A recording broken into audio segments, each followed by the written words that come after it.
Our son Jonathan left for school 8 months ago, leaving Marie and I, aged 45, alone. We were proud of our son and his scholarship to Oxford University. Alone, we needed to rebuild our relationship and start a new life without children. I assumed that our sex life would immediately improve, and we would return to our previous sexual activity, which used to be frequent and fun. But for the first 2 months, Marie was a little depressed because her baby was left alone. Besides, I think she realized that she was about to turn 46 years old, and new wrinkles and a few extra pounds would appear on her face. To me, they brought out her beauty, but I think she felt that life was passing her by, and that the years of fun and excitement were behind her. After doing some research, I learned that this is quite normal. I tried to give her positive feedback, lots of compliments, and time to get used to our new family life. Several months have passed. On Friday evening, she came home from work, happy and excited, just like 20 years ago. Full of smiles, she was like a new woman, and we spent the weekend in bed, catching up on all the years we had spent on responsibilities we no longer had. We spent most of the weekend in bed, and our sex life reached heights we had never reached before. The next morning, I woke up with Marie cuddled up to me, smiled, and said, "Good morning, sexy. It was an amazing night. What came over you? Whatever it is, I definitely want it to continue. I love you, baby." That's all she said, and we made love again before going down for breakfast. For the first time in years, I felt like our sex life was back on track, and we were starting the next phase of our lives. What I didn't know, and learned later, was that it wasn't me, but a man from her work that drove her sexual desire to that level. Over the past 6 weeks, he has shown interest in Marie. His compliments and flirting brought back some of her youth and confidence. This obviously helped us in bed, but created unwanted problems in the following months. 3 months later, our lives were going well, and we were financially secure in a job we enjoyed. Jonathan was doing well in school, and over the last 3 months our sex life had remained great and we seemed closer than ever. I still didn't know what had ignited her heightened sexual passion, but I enjoyed every minute of it. It was pure heaven, and I was happy that she felt the same. I satisfied all her needs. I felt like a real stud, being able to perform at this new and improved level of sex. Friday nights were our traditional date nights. Every Friday night after work, we would go to the movies early and have dinner, rush home, and make love until we fell asleep in each other's arms. We did this religiously to maintain a life outside the home. We both enjoyed our date nights and tried to recapture some of our youth and relive our youth. For our age group, we were having sex more often than our friends, and I tried to keep things aroused. On this particular Friday night, she asked if we could go somewhere for drinks after dinner. She squeezed my leg in a slightly flirty way, giving me a "I'll try to make it worth it" look with a sly smile. She wanted to go to a new club she heard about from the girls at work called The Vault, which was only 10 minutes away. It was a fun club with live jazz music. We had a couple of drinks at the bar, and Marie was even more loving than usual. I enjoyed her energy and couldn't wait to get her into bed. She definitely got me into a state of excitement. She smiled and kissed me softly on the lips, teasing and stroking me through my pants, nibbling my earlobe and whispering dirty things in my ear. I wanted to take her right there in the bar, but at that moment the band stopped playing, which forced us to stop our public sexual pleasures. The group was taking a break when I was finishing my 3rd martini, and just then a man I didn't recognize approached us and shouted in a loud baritone, "Marie, is that you? You look amazing tonight."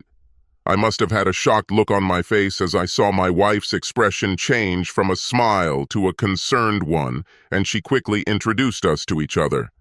"Hi, Brandon. How nice to see you." "Brandon, this is my husband Charlie," she said as he hugged her. I felt a wave of jealousy wash over me as my intuition told me something was wrong. Even in my drunken state, I could see the coincidences forming. A happy mood in the house, a new bar, a wife showing more love than ever, and a chance encounter with a man at the very bar she wanted us to go to. I had no evidence or reason to suspect anything untoward, but now I was on guard. Brandon looked like he was in his early 40s, good-looking, with a voice like Barry White, and I could only imagine how many women were turned on by that sexy voice. He was friendly and a good conversationalist. After another drink, I began to relax and think that perhaps his arrival was just a coincidence. He sat with us for about 20 minutes. The jazz band started playing again. Everything seemed fine until he asked me if it would be okay if he asked my wife to dance. She stood up and said, "Of course he doesn't mind." "Isn't that right, honey?" And led him to the dance floor, leaving me there before I could answer. I got angry, realizing that it was a setup, and after 3 slow dances I almost left her there and did not go home, but decided to stay and see how it all ended. As I watched, little things irritated me, like the way Brandon held my wife too close. What bothered me was the way she rested her head on his shoulder, her arms wrapped around his neck. It bothered me how he whispered in her ear. Alarm bells started ringing in my head, and I realized that my intuition was correct and that trouble was brewing. They came back and acted like nothing had happened, and Brandon started another conversation as if slow dancing with my wife was a regular occurrence. Brandon spoke very highly of my wife and how much she helped him at work. When he asked me about my hobbies and what I like to do, Marie stood up for me and answered him too quickly, as if it was planned. "Oh, Charlie loves watching football and is the biggest Manchester fan. He never misses a game on TV." "Charlie, is this true? Do you know there's a playoff game tomorrow? Are you planning to watch it?" "Yes, my friend Jake and I never miss a game, and we will be in the pub enjoying their victory over Liverpool." "Well, Charlie, old man, today is your lucky day. You see, I have 2 tickets to the game that one of my suppliers just gave me, and since I'm not a football fan, I was going to give them away." He pulled out an envelope and showed me 2 tickets marked Tier 1 Center Field. These were amazing places and impossible to get to, but they were there. I immediately understood what was going on. He was like the serpent in the Garden of Eden, holding out an apple to Eve and inviting her to take a bite. I sheepishly replied, "Wow, these are great tickets. You should go and enjoy the game." "Not my type, old man. Look, I'm not going to use them, so I'd like you to have them and enjoy the game. I mean, since you are Marie's husband, I would be honored if you had them." And so it was. My anger ran red hot. I knew exactly what was going on, but I took the tickets, and if he called me old again, I would rip his throat out. Calmly, I said, "Thank you, Brandon, that's generous of you. I'm sure Marie and I will enjoy the game." I knew exactly what to expect when I heard the voice of my wonderful wife. "Oh no, honey, I hate going to these games. You should go with Jake. I mean, you both would have liked it there more than I did. Don't worry about me, I have a lot to do. So it's decided you'll go with Jake tomorrow." At the time, I wasn't sure how far their relationship had gone. I wasn't sure if she was already with him or if she was about to betray our marriage. But it was obvious that she wanted him, and I was being put on the back burner. Apparently, she misunderstood my determination and cunning when I decided to watch this progress. I had no evidence other than my intuition, what I saw on the dance floor, and the obvious atmosphere in the bar tonight, so I would let it play out and see where it went, making plans as I went along. There was no way I was going to share my wife, no matter how many playoff tickets or money I got. If she wants to play with someone else, she is free to do so, but I will not participate in the game and her fate will be sealed. I saw Brandon for who he is. Brandon was a sophisticated man, handsome, with a seductive voice. Yes, he seemed funny, smart, successful, seductive, in a word, the kind that would attract any woman over 40, but the problem was that the woman he was seducing was married and she was not on the menu. Brandon was one of those predators who enjoyed the game of seducing married women and cuckolding their husbands. It gave him power, boosted his ego, and gave him free sex with no strings attached. I knew him for what he was, pure evil. Marie was in a great mood from drinking and spending time with Brandon and didn't notice that I hadn't said a word since we left the bar. She was horny as hell when we got home, but I was still angry and faked a headache, blaming it on too much drinking. I pretended to fall asleep, but I felt her lay down next to me. Jake and I actually went to a playoff game, although I wasn't a complete fool. Before leaving the house, I strategically placed the 2 voice-activated recorders I had picked up that morning and turned on the Find Me app on her phone while she was in the shower. Since they both knew I wouldn't be there, I was sure they would have time to either be together or talk about what happened last night at the bar. To my surprise, it didn't go anywhere while I was at the game, and there were no interesting recordings on the devices I installed. I was still suspicious and wary of what would happen next. When I returned home from the game, Marie was beautifully dressed and had prepared a great dinner for me. After a big kiss and a loving hug, she led me to the kitchen. "How was the game, dear? We won?" "Yes, Manchester won with a score of 3.1. Baby, you must be so excited to watch the game in such nice stands." That was so kind of Brandon. "Yes, very kindly, and these were excellent stands." Marie seemed pleased and smiled all evening. To my horror, from that day on, I constantly heard about Brandon at work, or about their lunches together, about how successful he was, about his cottage on the lake, about his travels, about what a good guy he was. I was getting impatient. And then one evening, she came home excited and happy, hugged me and kissed me more than usual. Well, that was a nice greeting. What's happening?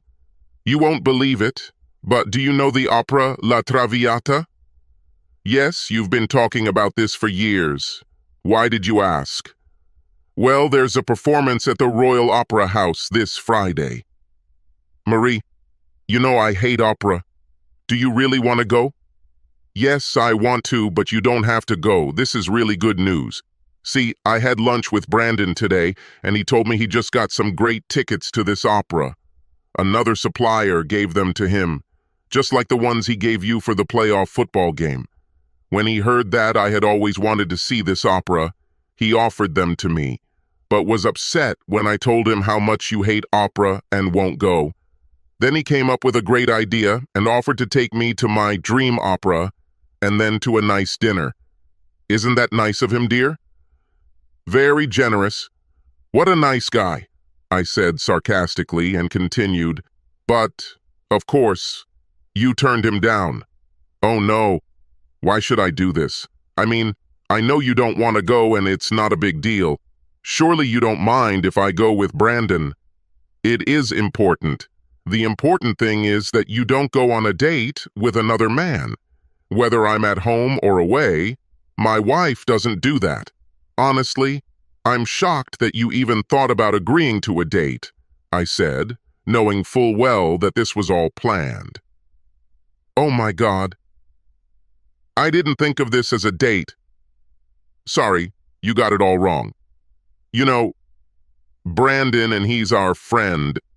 I mean, he gave you those great playoff tickets, and you had a good time. He paid for all our drinks and was a good friend to me at work. I'm sure you understand. Smiling to myself, I decided to give him enough rope to hang himself and see where it went. Well, yeah, he did all that and he seems like a nice guy, but I feel uncomfortable that my wife is dating another man. I'd rather you didn't go away and do stupid things, but you're a grown woman and can make your own decisions. But you know what I want. She must have noticed my anger and dissatisfaction. Okay, dear, you don't need to worry, I understand. I didn't want to upset you and I'll leave it right now. I'm sorry if I hurt your feelings. My feelings are fine. I'm worried about my wife. She came up and kissed me on the forehead. Don't bother your stupid head. I love you and this was never a date. Now stop being jealous and let's drop this topic. We dropped it, but I didn't forget, and when she wanted sex that night, I told her I had a headache because I was so angry and hurt by our conversation. I still wasn't sure if she was having a sexual relationship with him, but she was having an affair with him, whether she realized it or not. And I knew that if I didn't put a stop to it, there could be big trouble ahead. If she's already had sex with him, then it's over between us.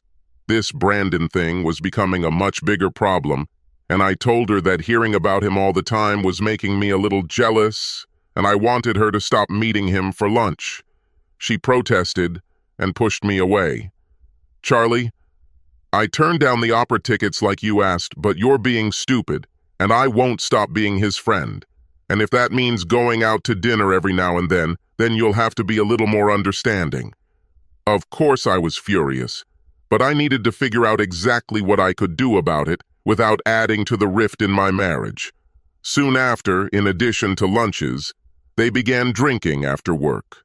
When I accused her of having an affair, she swore that there was nothing sexual between them, but that she simply enjoyed his company.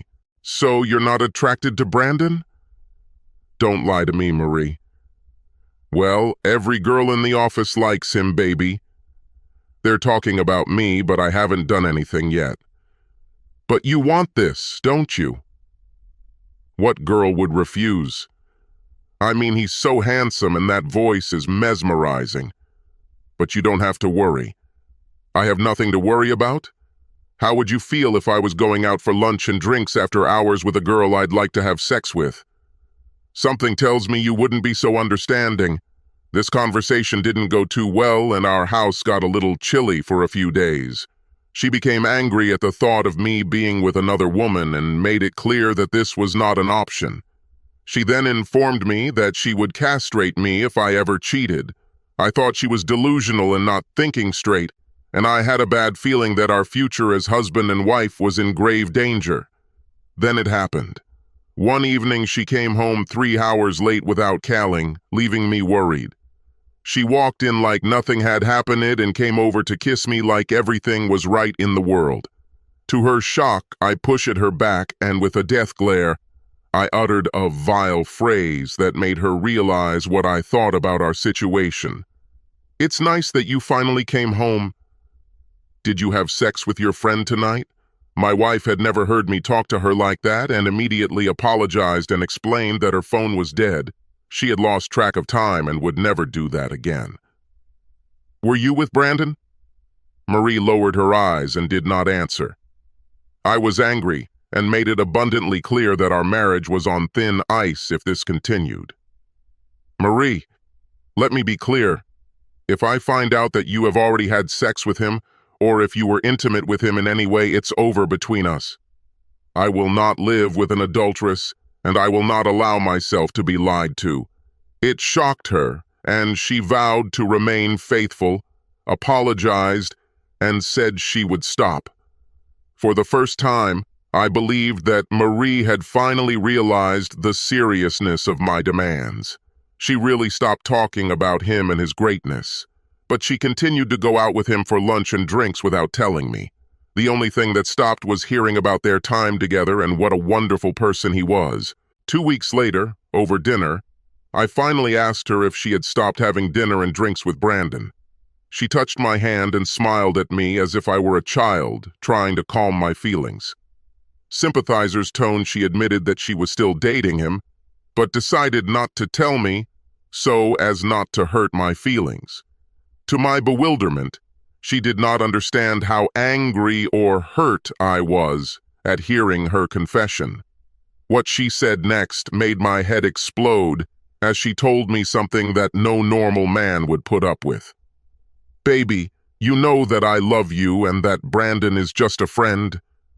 The thing is, he wants to invite me to a company dinner because he has a canceled date today. He needs a companion, and since we are such good friends, I told him that I would go with him and that you wouldn't mind. Shaking my head in disbelief, I said, No, I don't agree with that. So no, you can't go with him.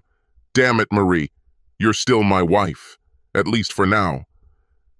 Charlie, stop being a jealous old fool. He is our friend and he needs my help. I'm leaving and you'll just have to trust me. I promise you will be okay. Old fool? Crap. This guy influenced her and now she calls me old fool? Marie, if you leave, I promise that nothing will be okay with me and nothing good will happen between us. I can't physically stop you, but the answer is no. You can't leave. Obviously, there was no sex that night or for the next week. I barely talked to her because of my anger and frustration over the whole Brandon situation. She seemed to understand and stopped pestering me about Brandon and the date. The day after her confession, Brandon called me at work. Apparently, Mary gave him my number in hopes that he could convince me to change my mind.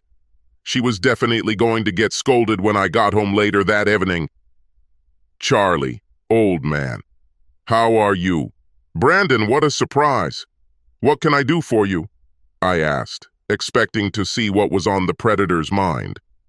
Well, I called to apologize. I'm sure Marie told you that I asked her to help me and be my date for a company event. I understand this was a mistake and I'm sorry if it caused any problems at home. Yes, it was quite shocking, and I told her how I felt. Yes, she, of course, told me. You see, my mistake was that I should have called you first and asked your permission instead of putting Marie in this position. This should have been done man to man. I sat there dumbfounded. This guy's endurance was amazing. It was unreal to listen to his confident, hypnotizing voice. And this angered me even more. So, old man, let me make amends and provide you with everything you want. I can arrange season tickets to Manchester if that suits you. Brandon, are you asking me to trade my wife for football tickets? Are you trying to turn my wife into a whore? Friendship in exchange for goods? Do you have such a low opinion of her? Look, I think you misunderstood me. I don't share my wife with anyone, and if you call me old man again, I swear I will rip your tongue out the next time we meet. Now I am quite capable of buying tickets myself. Let's just leave this all behind us, okay? I must insist that you leave Maria alone and find another woman to keep you company, I said with obvious anger in my voice. He didn't seem to hear anything I said and just kept saying, Charlie, my friend, I'm sorry you feel that way about it because I really like Marie and I wanted to ask your permission to let her accompany me at my event, and I wanted to get your blessing. Please don't be angry with Marie. Even if she wants to go, it's my fault. So, would you change your mind about her being my date for this one evening? Brandon, listen carefully. No, just stop asking. She won't go with you and that's final. In fact, I want you to stop having lunch with her and meeting her after work for drinks. This is starting to affect our marriage, and I'm sure you can understand how I feel. Charlie, I'm sorry you feel that way, but we're just friends, and I'm not going to stop being her friend because of your insecurities. I'm sorry you won't let me do this favor for you. After everything I've done for you, I gave you these amazing football tickets and offered you season tickets, but you just don't seem to appreciate my generosity. Fuck you. I already thanked you for the tickets, and like I said, I can buy the football tickets myself. Now please fuck off and stop interfering with my marriage, I said, slamming down my work phone. That evening I came home to a very depressed Marie. Obviously, she heard about our conversation and did not know how to behave. Finally, she could stand the silence no longer. I heard about your conversation with Brandon today. Did you have to be so rude? You hurt his feelings. The look I gave her after she asked if I needed to be so rude could have frozen our pond in the middle of summer. Fuck you and his feelings to hell. I wonder why you worry about his feelings and not about your husband. And why did you give him my work phone number? Do you need to be with him that bad? Maybe I should just leave, and then you can be with your new boyfriend. She lowered her eyes and said, I was hoping you two could be best friends. You know, so we can all go somewhere together. I'm sorry things turned out this way. I never wanted anyone to get hurt. Are you crazy, woman? I don't want anything to do with him, and I told him to stop taking you out to lunch and drinks. In case you forgot, you are a married woman. Start acting like a married woman, or this will end badly, I assure you. This angered her, and she spoke out. Stop acting like a jealous teenager. We've been married for 20 years, and nothing will happen. I hope you're right. I'd hate to think that I wasted my last 20 years on the wrong woman. That comment seemed to shake her, and I hoped she would come to her senses. Nothing more was said that night, and again no sex. In fact, I started sleeping in our son's room because I was so angry at her actions and comments that I needed time alone. Marie was upset that I had moved to another room and tried to make amends over the next few weeks. She said she stopped meeting Brandon for lunch and tried to become a more loving wife. I eventually started sleeping in our bed again, but I still wasn't ready to have sex with a woman who had obvious feelings for another man. She didn't like it and tried several times to cheer me up. I knew deep down that she was still dating Brandon, and my gut told me to be vigilant if I wanted to save my marriage. Unfortunately, I found out the date of Brandon's event by looking at text messages on my wife's cell phone. We didn't have passwords on our phones, and I'd never spied on her before, so there was no need for secrecy. Reading her plans made me sad because I knew things would change between us. What I learned also made my planning much easier.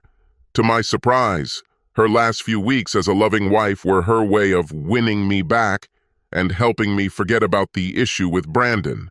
What I learned was that my devious wife was going to break the news to me that she was actually going to an event with Brandon the following Thursday night. Then an idea occurred to me, and I wanted to see if she would go with him or remain faithful, knowing that I had forbidden her to be with him. So the next morning at breakfast, I announced that I had a meeting in London on the 22nd and would not be home until late the next evening. Knowing Brandon's event was on the 22nd, I gave her the option to either trick me and go to the event or come clean and tell me her plans. In any case, I didn't intend to stay long. If she had announced her plans and gone to the party, I would have moved out and filed for separation. If she had done this without telling me, the marriage would have ended. Unfortunately, she remained silent and did not tell me about her plans. She continued to deceive me, pretending to be a loving and ideal wife. Every night I enjoyed delicious dinners, a clean house, and tender kisses when I got home from work, but no talk about Brandon or the upcoming event. On Thursday morning, I kissed her goodbye for what I knew would be the last time and headed to my office. Having no intention of leaving for London, I would spend the night in the same hotel where the event was held. During this time, I met with a lawyer and agreed on the preparation of divorce documents and a possible filing date. I offered double the fee to have a process server with me at the event hotel and deliver the documents up on my approval. If she does what I thought she was going to do, it's over between us. I sat in the lobby, modestly changed, wearing a COVID mask, tinted glasses, and a baseball cap, reading the newspaper with a clear view of the front doors. Sure enough, at 8 p.m., Brandon walked into the hotel on the arm of my beloved wife. She was wearing a little black dress, dark stockings, and high heels that showed off her pert little breasts. Apparently, she forgot to wear a bra for the occasion. They laughed, greeting others in a cheerful, festive tone, as if they were a loving couple. I fully expected them to show up, but I wasn't ready to see their intimate relationship on full display. Somehow, I was able to control my anger and videotape the scene on my cell phone. I later shared this with my son when I explained why his mother and I were getting a divorce. While watching her with Brandon, I called her phone and saw Marie look at her phone to see who was calling and let the call go to voicemail. As I watched her decline my call and turn her attention back to Brandon, I felt someone reach into my chest and pull out my heart. All my love and years of devotion to Marie were flushed down the toilet. I felt my eyes fill with tears, but somehow I was able to hold them back and leave a few messages in a futile attempt to salvage what little we had left. "Hey baby, it's 8 o'clock in the evening. I hope you're okay because your phone went to voicemail. I love you so much and miss you." I was hoping she would listen to the messages, feel some guilt, and leave the party before things went too far. There was still a chance if she left the party or called me and confessed. She didn't even listen to the messages that evening. I stayed at dinner and watched them from afar. It was obvious that she was closer to him than she let on because they acted like a couple throughout dinner. I was careful and stayed out of sight, and around 10 p.m., after a few dances and kisses, it became clear that they were leaving the party. I already knew from the message that he had a hotel room, and for £100, which I gave to the bellhop, I got the room number 1246. Kim, the processing person, arrived right on time at 10 p.m. and we discussed my plans. I happily gave her an extra $200 for her help. At 11 p.m., Kim and I took the elevator to room 1246.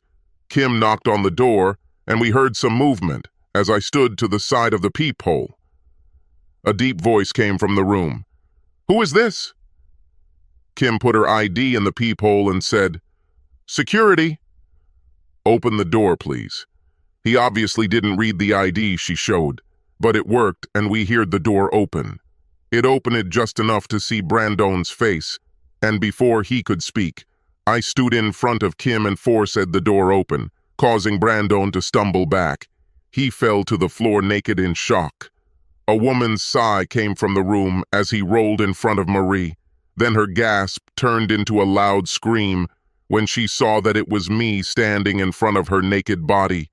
As Brandon remained naked on the floor, I placed my foot on his neck. Pressing all 200 pounds of me against Brandon's throat, I told him not to move. I motioned to Kim, who then walked up to Marie and handed her the divorce papers.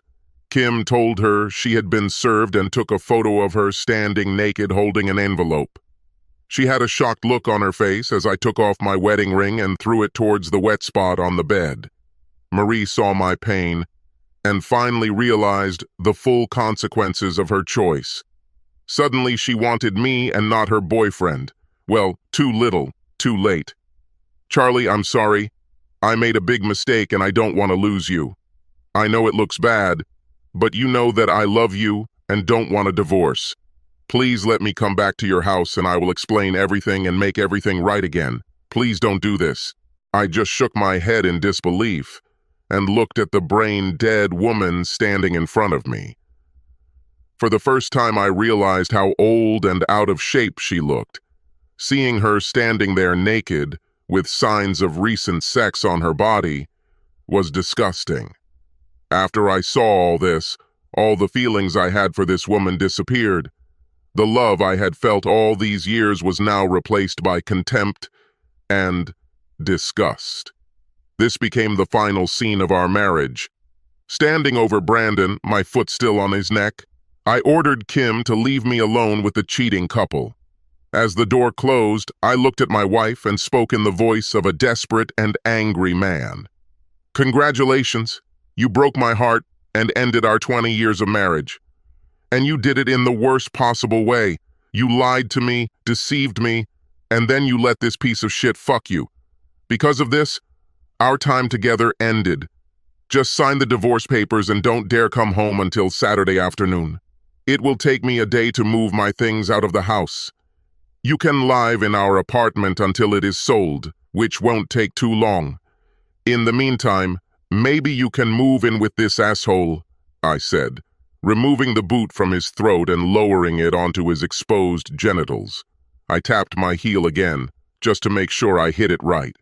I did, and the sound of a man in terrible pain could be heard as I left the room for the last time. Brandon lost his reproductive organs after being crushed into the floor. He tried to press charges, but I told Marie that if she testified for this asshole, I would tell her family about her affair and show them the photos. She made the right choice and told police she did not recognize the man who injured him. Brandon was angry and felt betrayed by the woman he had stolen from me. After 2 months of trying to get me to talk to her, Marie reluctantly signed the divorce papers. When she finally realized that the marriage could not be saved, she told our son the whole story. To her credit, she took the blame for ruining our happy years on herself. We sold the apartment, divided our money, and went our separate ways. Brandon was out of line and wanted nothing to do with Marie, now a single woman, and told her to fuck off and find a new man. The 46-year-old divorcee has no choice, especially when she's carrying an extra 10 kilos and isn't as desirable as she thought after a predator stained her dress with crap. After 6 months at the gym, I regained my composure, got into good shape, and met a cute 37-year-old divorcee with a 9-year-old daughter. Patricia had an amazing body and appreciated a loyal, loving man and treated me like a king. Her daughter Melissa and I got along great, and I loved spoiling her. At the time of Jonathan's release, Marie was 50 years old and looked her age. She was lonely and unhappy with the way her life had turned out. From Jonathan, I learned how upset she was to see me with my new family.